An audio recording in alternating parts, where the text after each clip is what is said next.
आज हम बात करेंगे सोरियासिस के बारे में।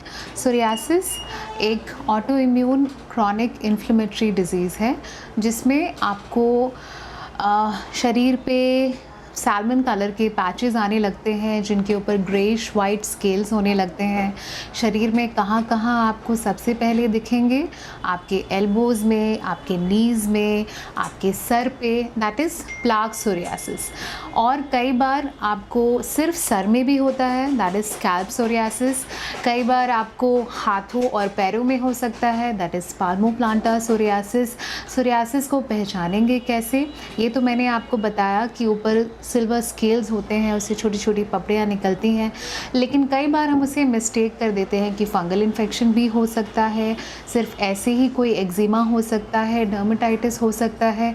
तो हम बाहर से क्रीम्स लेके यूज़ कर लेते हैं, कुछ दिन के लिए वो चला भी जाएगा क्योंकि ऑब्वियसली क्रीम में कॉर्टिकोस्टेरॉइड होता है, लेकिन वो फिर वापस आने लगता है। सोरियासिस का सबसे बड़ा लक्षण यही है कि वो बार बार आता है और सालों तक आपके साथ रहता है। तो अगर आपको ऐसा लगे कि आपका कोई भी डर्मेटोलॉजिकल लीजन 1 महीने से ज़्यादा परसिस्ट कर रहा है तो प्लीज़ एक कंसल्टेंट डर्मेटोलॉजिस्ट से ज़रूर मिलें। वो आपकी बेहतर मदद कर सकते हैं, सेल्फ मेडिकेशन ना करें। सोरियासिस के टाइप्स मैंने जैसे बताया, plaque psoriasis, guttate psoriasis, erythrodermic psoriasis, palmoplantar psoriasis and then inverse psoriasis. और सिर्फ एरियाज़ के अनुसार भी आप सोरियासिस को स्पेसिफाई कर सकते हैं। सिर्फ नेल सोरियासिस भी होता है, सोरियाटिक आर्थराइटिस भी होता है, और सोरियासिस के साथ और भी दूसरी ऑटो इम्यून डिजीज़ एसोसिएट होती हैं जैसे डायबिटीज़, हाइपोथायरॉयडिज्म, रोमेटॉइड आर्थराइटिस। सो अगर कोई पेशेंट ऑलरेडी इन चीज़ों से पीड़ित है तो उसे सोरियासिस होने के चांसेस आम लोगों से 50% ज़्यादा बढ़ जाते हैं। सोरियासिस को ट्रीट कैसे करें? जैसे मैंने कहा कि आपको सेल्फ ट्रीटमेंट नहीं करना है, आके कंसल्टेंट डर्मेटोलॉजिस्ट से मिलें, और उसके साथ साथ बहुत सारी जांच लगेगी। पहले हम जांच करेंगे, देखेंगे आपकी ब्लड प्रोफाइल ठीक है या नहीं, उसके अकॉर्डिंगली हम लोग खाने की, लगाने की प्लस दूसरी थेरेपीज़ भी देते हैं। खाने के लिए generally we give you biologicals और we give you these immunomodulators। Corticosteroid therapy हम सिर्फ इरिथ्रोडर्मिक सोरियासिस के केसेस में देते हैं, और कई बार हम लोग रेटिनॉइड्स भी देते हैं जैसे एसीट्रेटिन। एंड लगाने के लिए आप कॉर्टिकोस्टेरॉइड का कॉम्बिनेशन सैलिसिलिक एसिड के साथ, then we give you calcineurin inhibitors also, then we give you vitamin D analogues also.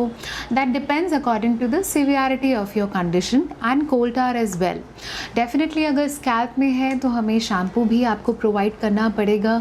Psoriasis के केस में हमेशा बॉडी मॉइस्ट रखें, हमेशा ये ध्यान रखें कि विंटर्स में ये बहुत एग्रीवेट होता है, तो ये आपको देखना ज़रूरी है कि विंटर सीजन में अगर लीजन बार बार आ रहा है, एग्रीवेट हो रहा है, दैट मीन्स डेफिनेटली सोरियासिस की तरफ जा रहे हैं।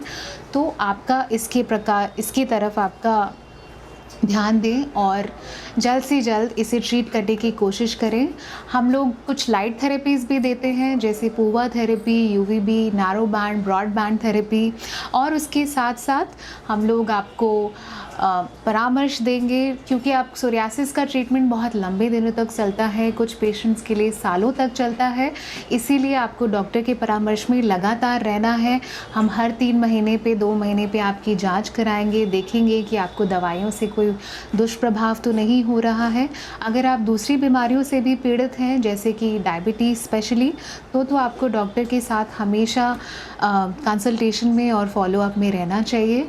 अपना ख्याल रखें। ये बीमारी आप थोड़ी सी जटिल है, लेकिन अगर हम चाहें तो उसके साथ हम लोग इस बीमारी को ठीक कर सकते हैं, और जितना अच्छे से हो सके उतने अच्छे से आप ट्रीटमेंट लें।